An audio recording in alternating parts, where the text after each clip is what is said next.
মানুহজন যেনেকৈ মই আৰম্ভণিৰ পৰা পাইছিলোঁ, খুব শিশুসুলভ মন এটাৰ এজন মানুহটো, গতিকে মই যেতিয়া পাইছোঁ তেওঁ তেতিয়া 23-24 বছৰীয়া এজন যুৱক, সৰু ল'ৰা এজন। আৰু তেতিয়া বাৰু ময়ো সৰু আছিলোঁ সেইটো কম্পেৰেটিভলি যেনেকেই নহওক, কিন্তু সেইখিনি সময়ৰ পৰা মই যেনেকৈ পাইছোঁ আজি এই 49 বছৰ বয়সলৈকে এটা দীঘলীয়া আমাৰ এতিয়াও ইমান কথা নকওঁ কিন্তু মই এইটো সিদিনা মোক কৈছে, মই যেতিয়া মুখেৰে খুব ৰিদমবিলাক গাই থাকোঁ য'ত য'ত যাওঁ, তাৰমানে ভাবে মানে এইটো কি ধৰণৰ বস্তু, এইটো খালি মুখেৰে ৰিদম গাই থাকে,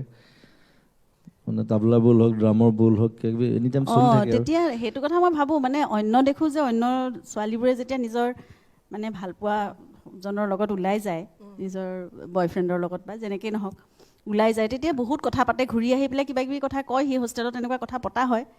কিন্তু মই দেখোঁ মোৰ লগত যেতিয়া যায়, হয় চিনেমাৰ কথা পাতে, নহয় গানৰ কথা পাতে, নহয় অসমত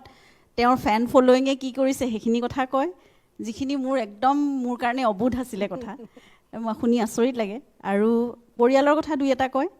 আৰু নহ'লে ৰিদম গাই থাকে। সেইটো অ'টোটো হ'ব পাৰে, সেইটো টেক্সিটো হ'ব পাৰে, বা সেইটো সাগৰৰ পাৰতো হ'ব পাৰে। চিনেমাখন চাই থাকোঁতে তাত যদি চিনটোত মই বেছিকৈ মন দি সোমাই গৈছোঁ, তেতিয়াও শুনো কাষত কিবা বেলেগ এটাহে বাজি আছে দেখোন, সেইটোও হ'ব পাৰে। মানে বেকগ্ৰাউণ্ড মিউজিকটো এইফালৰ পৰাও বেলেগ এটা আহি থাকে, সন্মুখৰ পৰা